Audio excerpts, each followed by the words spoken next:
Hey guys, we are back updating the power rankings for Big Brother 26 towards the end of week 2, which has been a slower week for the most part, but there's still plenty of interesting dynamics here, plenty of shifts compared to last week, but we'll get to that soon enough. Now I am recording this on Tuesday, July 30th, and as I said last week, if you are new to the channel or if you only watch the show through the TV episodes, I will be spoiling the video results as well as other things that have been covered on the live feeds. So if you don't want to be spoiled, now's your chance to click out of the video. But we have 16 people to talk about, and that's wasting more time. Let's get right into the video. So starting off at number 16, we have the first boot of the season, and here we have Matt. And this was largely to be expected here, considering he was the target by the end of the week, to where he was pretty much going home unless he won the AI Arena comp, which he didn't, so he was voted out. And I feel like Matt played a pretty terrible game here, where coming into it, he should have been in a pretty good spot considering his archetype, and there were plenty of people that wanted to work with him, only for him to largely drive them away through his own actions, where he would leak his Final 2 deal with Tucker and throw him under the bus by suggesting him as a replacement nom. You have Joseph, who wanted to work with him, only for him to be turned away by his constant gameplay.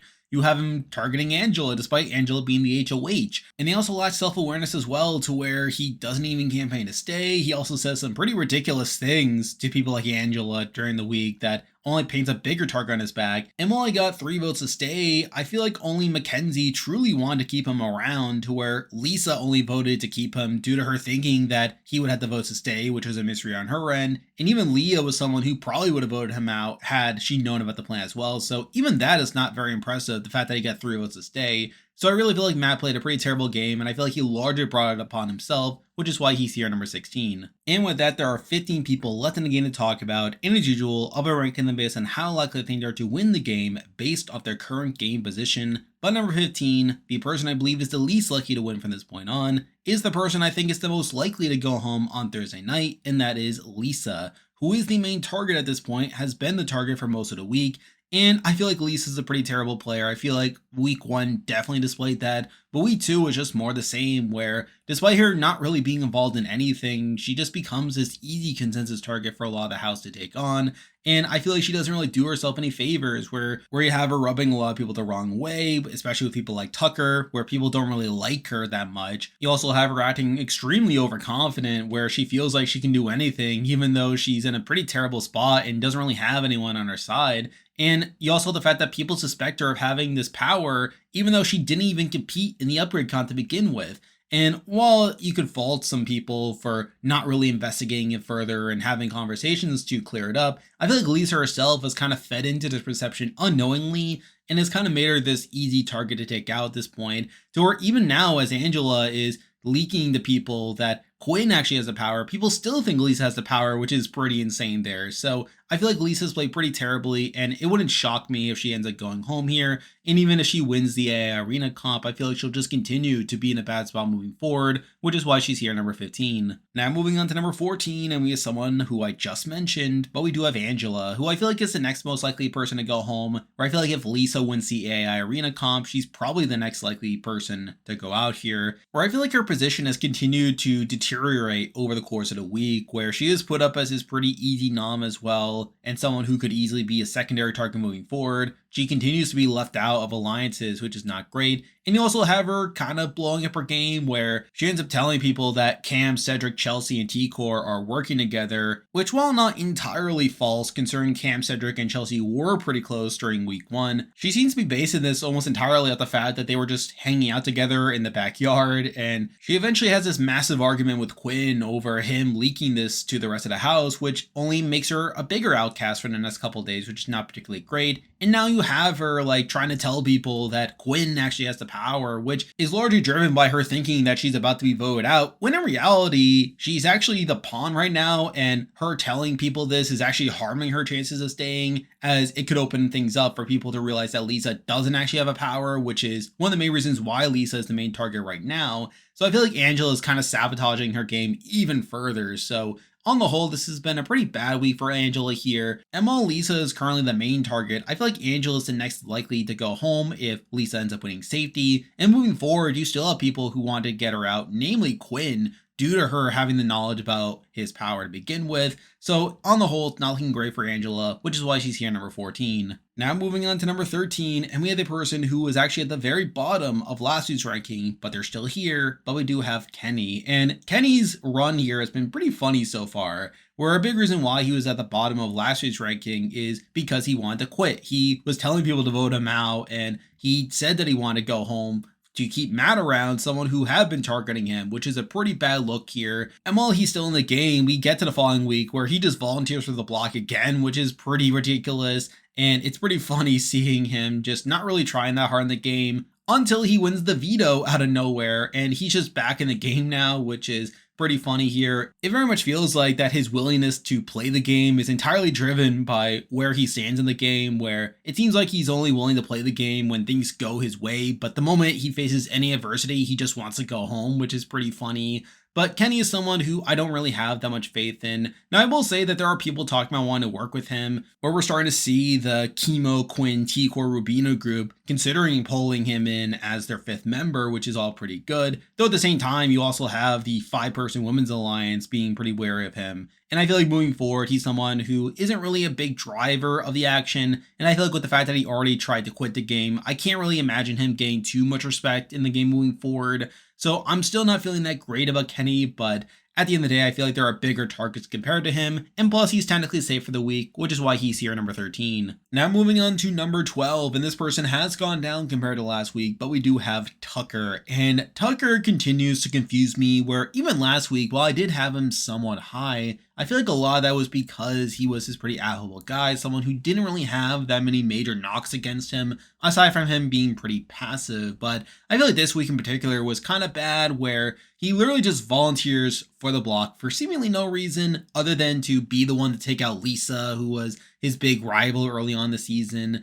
And again, this is just completely unnecessary, just putting himself up here for no reason. And I feel like even beyond that, he doesn't really have that much going on in the game, where last week I did praise him a bit for being involved in the Have Not Alliance, also known as the Andersons. But I feel like that group has kind of died down in recent days. It doesn't really seem to be a solid alliance, and it makes me wonder where Tucker is really going in the game. And while there's talk about him being picked up by the Kemo, T-Core, Quinn group, I feel like he's clearly going to be the 5th within that, which is not particularly great. So again, I feel like Tucker has kind of gone downhill this week, with him volunteering for the block being such a major knock for me. That kind of leaves him here at number 12. Now moving on to number 11, and we have another person who has gone down compared to last week, but we do have Joseph. And I feel like Joseph's kind of being left behind in the game, or I feel like his efforts of bridging the gap between Angela and Matt has burned a lot of his social capital, and at this point he's not really being included in any alliances, and is seen more as a number by a lot of people.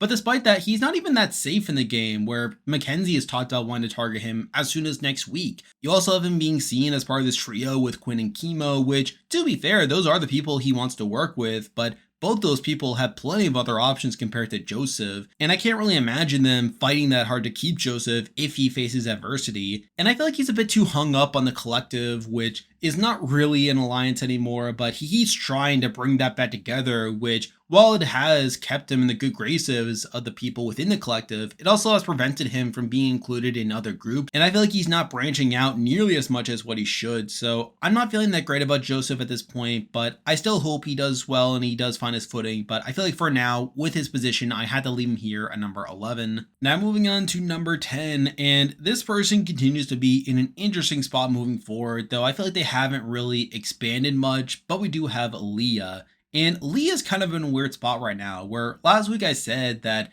Matt and McKenzie leaving the game would be beneficial for Leah, as there are all these people that want to work with Leah, but they also feel the need to take out Matt and or McKenzie in order to free up Leah to work with them. But even though Matt has left the game, I feel like Leah's still kind of in a weird spot, where we have been seeing more people wanting to bring her into things, where Quinn in particular has really been trying to give her a whole bunch of game information, though that hasn't really panned out, and I feel like Quinn is starting to look at other options more at this point, which is not particularly great. You also have her being included in this women's alliance that could pan out, though again, there are other people that have other options compared to that. And you also have people that kind of see her as this potential showmance for them, where Cam has been flirting a lot with her. You also have Quinn, who has admitted to having a crush on her.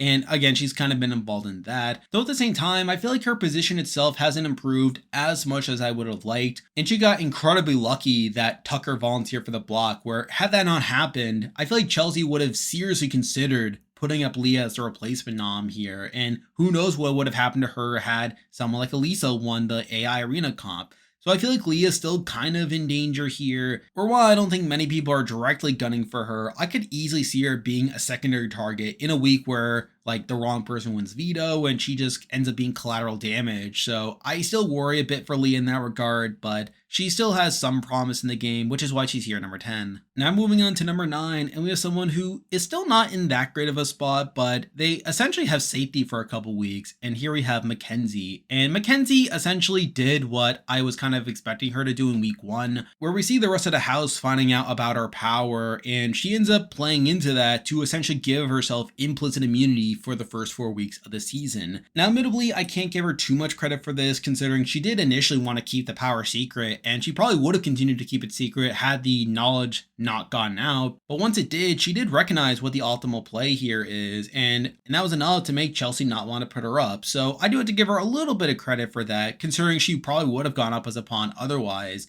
Now, admittedly, I still think McKenzie is kind of in a weird spot where she's still kind of in the minority, and while she is being included now in this women's alliance, I'm not entirely sure how secure that will be moving forward, considering people like Rubina aren't that loyal to it.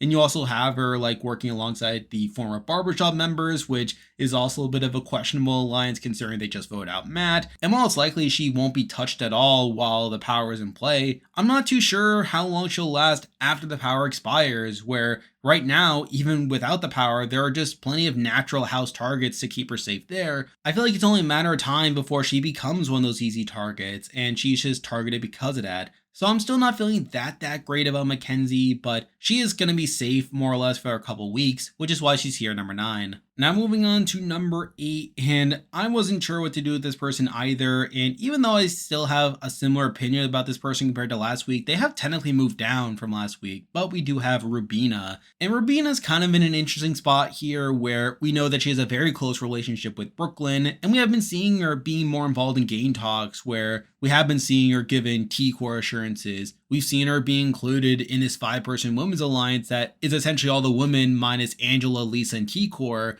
And we also have her now be included in this alliance with Kemo, Quinn, and T-Core. Mind you, she is the 4th within that. So I feel like Rubina has been included in more alliances, though at the same time, I feel like she's also pretty passive in the game. And I feel like of this top grouping here, I'm not entirely sure how much potential she really has in the game moving forward, or even though her and Brooklyn are maneuvering around the game, I feel like Brooklyn is the person I have more faith in to make a move and put herself in a better position moving forward. Whereas I feel like Rubina is someone who, yes, she's in a good position now and no one's really talking about targeting her. I still question that she's a bit too passive in the game. And while I could be wrong and she could end up moving up, I feel like for now, considering her spot here, I feel like 8 is a good spot to have her. Now moving on to number 7, and this person has dropped quite a bit compared to last week. But we actually have the person who was number 1 last week, but we do have Cam. And Cam was someone who seemed very well positioned in week 1, where despite him not being very active in the game, he was just naturally being pulled into all these various alliances, and people just seemed to trust him a lot and to want to work with him.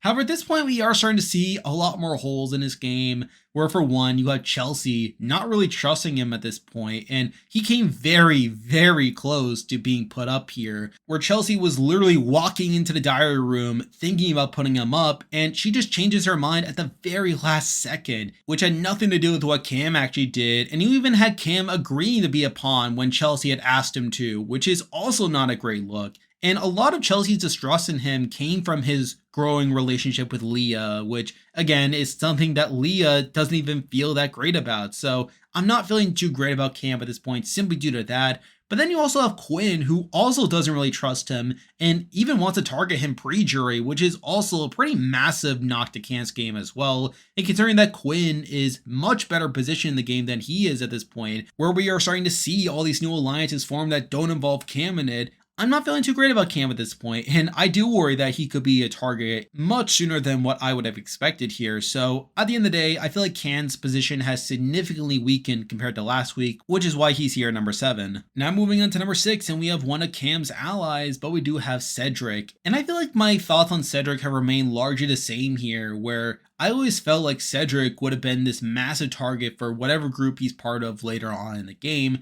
where I feel like in week 1, he was by far the biggest target of the people within the 3 Cs. And even now, I think there's still a world where he could be targeted sooner than what people are expecting. And I think a lot of that stems from his perception where he is this young, charismatic guy who seems to be this champion for whatever alliance he's a part of. But I think it's also become increasingly apparent that a lot of people think he's downplaying his knowledge of the game, where it's kind of a weird situation where Cedric himself hasn't really watched the show all that much and doesn't really know a lot of the history behind it, but he has done a lot of research about the meta and the actual strategy of the game that kind of leads to him talking about the game in a way that makes people like Quinn think that he's downplaying his knowledge and that he shouldn't be trusted because of that. And none of that's particularly great, and I feel like it will only lead to him being targeted at some point. Though at the same time, I still think he has made some inroads here where he has made a Final 2 with Quinn, where even though I doubt that's going to be genuine considering Quinn doesn't really trust Cedric that much and think that Cedric's just testing him, I think that's still something to point out. And I think you also have to give him and Chelsea some credit for bonding more with McKenzie to where if she wins HOH that she wouldn't go after them. So I feel like you had to give Cedric some credit for this.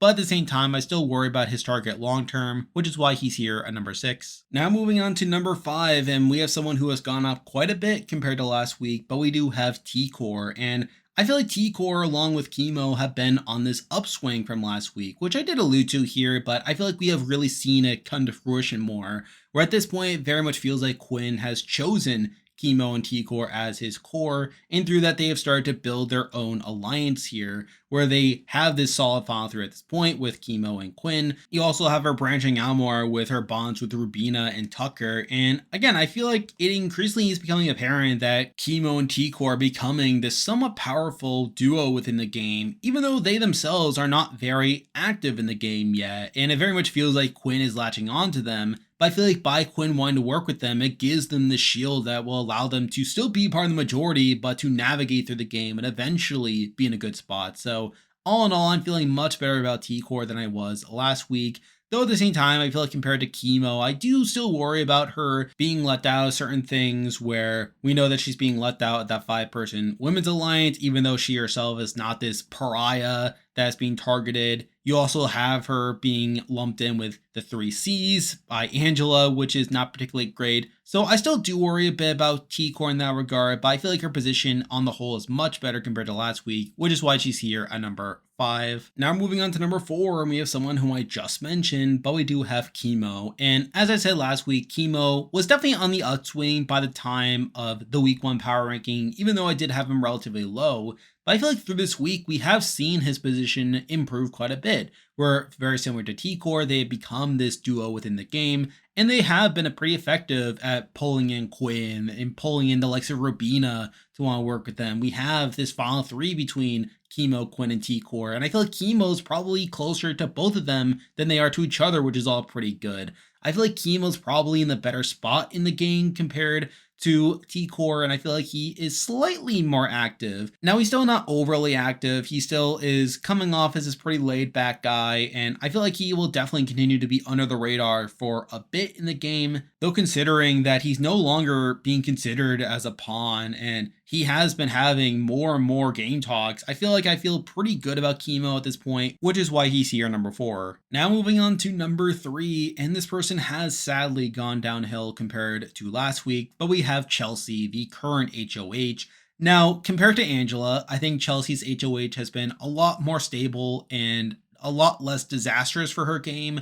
Though I still kind of look at it as a net negative for her game, where considering that Angela's HOH failed to build a power structure in the house and everything was just kind of a jumbled mess by the end of it, week 2 was very much seen as this opportunity for Chelsea to come in and establish a power structure, and she very much had the tools to do so, where she had the Pentagon, she had the 3 Cs, she had plenty of inroads to potentially build a power base that could set up a lot of the rest of the game. And it very much reminds me of Kylan's HOH in BB23 coming off the back of Frenchie's HOH and really being able to set himself up well for the rest of the game. I feel like Chelsea had that opportunity and she just didn't really utilize it that well. Where while she does go for an easy consensus target in Lisa, she also comes very, very close to putting up Cam, which is based off this misread that Cam is very close to Leah, even though Leah isn't really into him that much, which is pretty bad on her end. But I feel like beyond that, she kind of lets a lot of the game pass her by. I feel like she doesn't really put in that much work to solidify the Pentagon or a lot of her power structure. And if anything, she allows the likes of Quinn to